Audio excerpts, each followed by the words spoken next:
The clock is ticking on the Shinobi world, and Konoha is trying to kill their hero. Chapter 14 of the Boruto Two Blue Vortex series sees Boruto getting interrogated in Konoha. Boruto's first action is to try and break through his handcuffs, but Konohamaru reveals that they were specially made by Amado to prevent the flow of chakra, preventing Boruto from using any form of jutsu. Since Amado made them, they can take a beating too. Knowing there's no escape, Boruto inquires about his friends and the enemy's position. Boruto is relieved to know that everyone is okay as the Shinjus left them alone.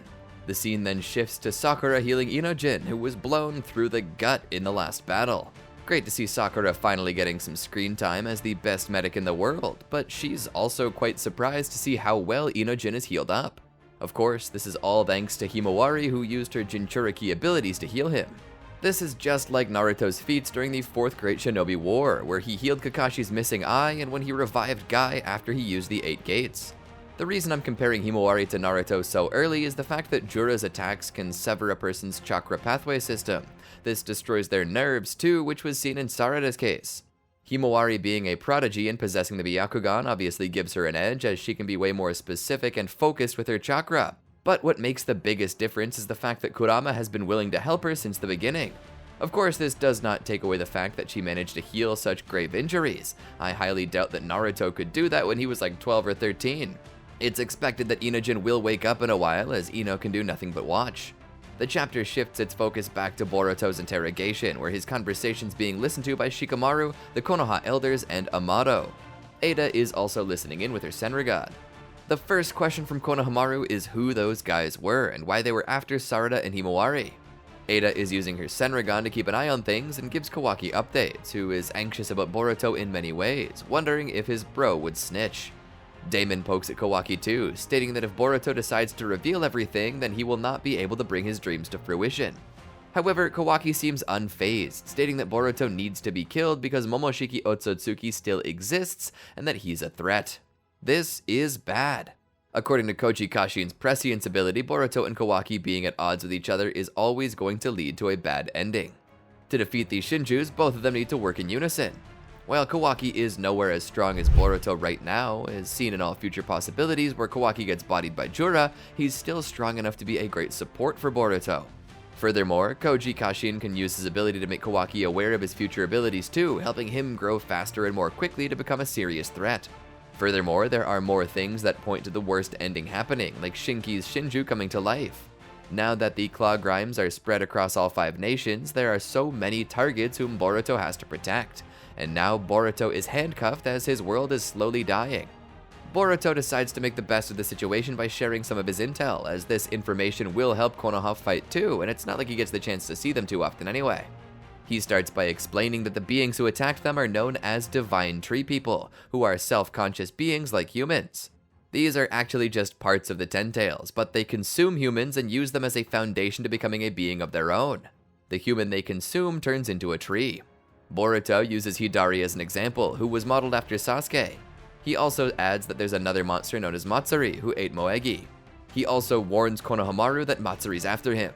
While Konohamaru and the others are bamboozled, Amado states that these Shinju are eating normal humans to gain their experience and grow. Since they're born from the Ten Tails beast, these beings are designed to simply chase what is ingrained in their body, to become the God Tree. Think of it how different species pass down their abilities to build nests or hunt. This leaves them doing the same things for centuries to come. Boruto's biggest reveal is that Jura is the mastermind behind the team, and that he is an incarnation of the Ten Tails itself. He has no prototype and was born with a conscious mind, and now he's inspiring others to become sentient beings and to evolve as a species. Jura's name is also written as Ten Demon in Japanese, which combines the kanji from the words Jubi, or Ten Tails, and Shura, which means warring demon. Also consider that he used a sniper attack against Boruto and Sarada, similar to what the Ten Tails used during the 4th Great War. So everything is starting to come together now. Their motive is to gain information first, so Jura is targeting Naruto. This is because the 7th Hokage was the one who brought all the tailed beasts together during the 4th Great Ninja War. He's already using the information he has, like giving them names and an identity. He wants to make the evolution process more quick instead of waiting for it to come to them naturally. Boruto states that if they manage to kill Jura, then the whole Shinju invasion will come to an end. However, Konohamaru is not sold. He wants to know how Boruto found all this out. Boruto reveals that he has a source but cannot reveal his identity just yet, as his safety depends on it. In my opinion, Boruto should have used an ambiguous pronoun to prevent Konoha from being able to mark someone out. Now that they know that it is a man, they might be able to deduce that it is Koji Kashin because of Amado. Either way, this answer is not satisfactory for Konoha, as they cannot trust a traitor. Not gonna lie, Konohamaru is the last person who should have any attitude or leverage. Bro hasn't done anything worthy since Boruto learned how to make a Rasengan. He got bodied by Koji, who was holding back, got bodied by Kawaki, just gets bodied by everyone. Hell, he even got bodied by Pain, and didn't do anything too special in the 4th Ninja War either. He's just average in every sense of the world. No aura. Boruto fires back, stating that he's only useful because of his intel, so why would he reveal everything? That's when one of the old hags of Konoha speaks. Firstly, how are they even still alive? They were here when Naruto was a child, and they were already old. The old age is really just shown on their faces. The grandma literally looks like Toji's cursed spirit from Jujutsu Kaisen. They state that if he gives them the intel easily, then they'll make his death easy.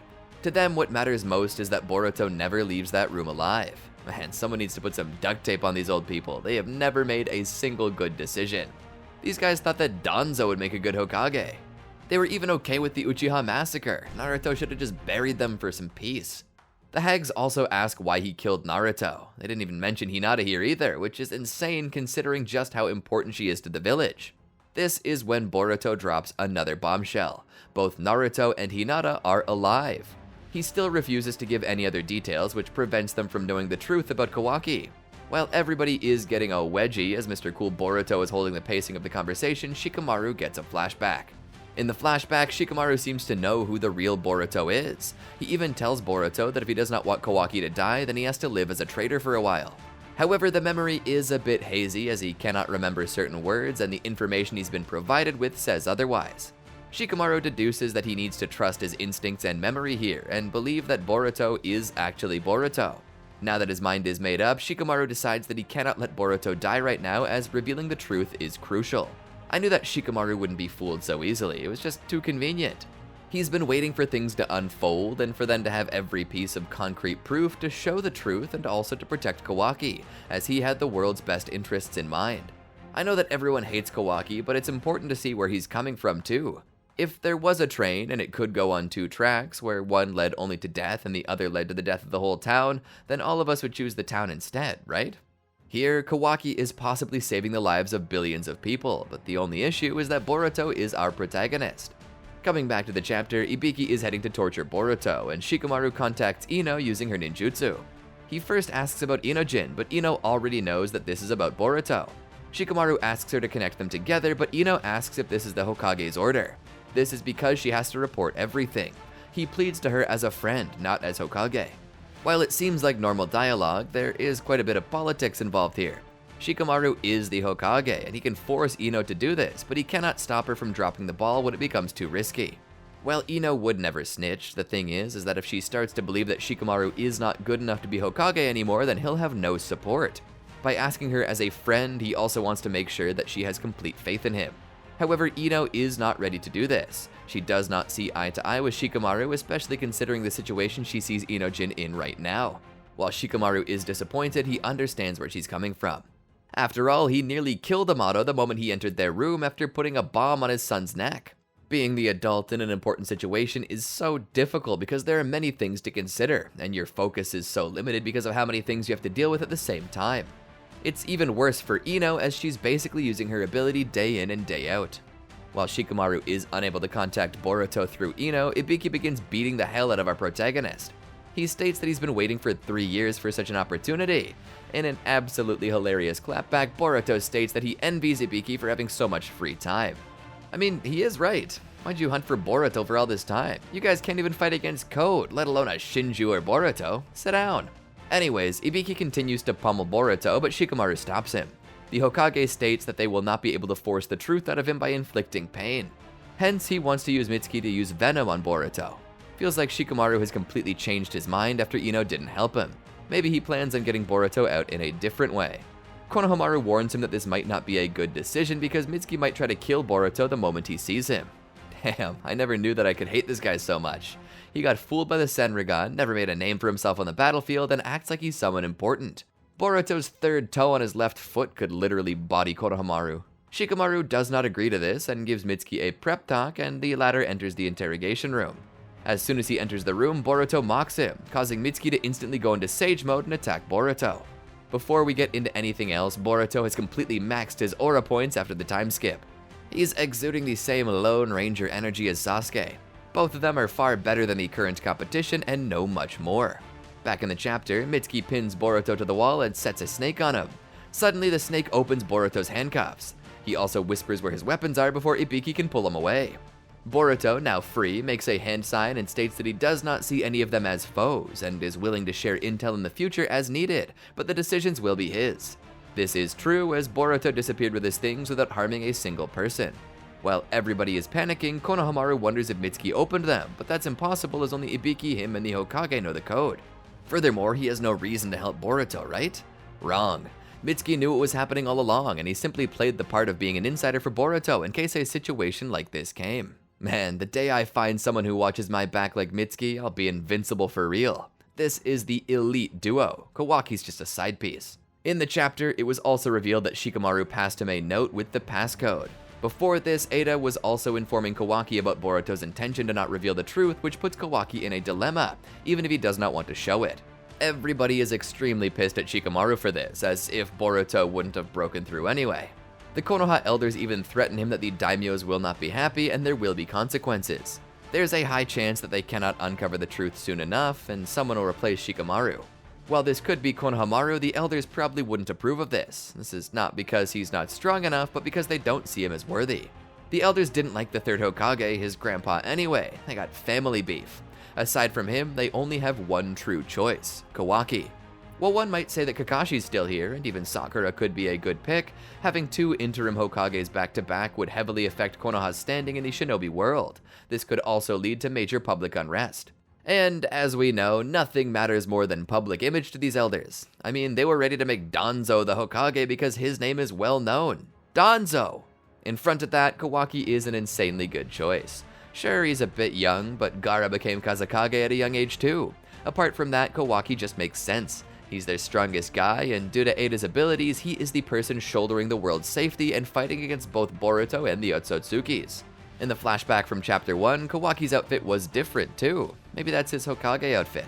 Anyway, Sarada and Sumire show up at Shikamaru's office too, asking about Boruto. Shikamaru reveals that he managed to escape, but before he can say anything more, Konoha gets an emergency call from Kankuro of the Sand.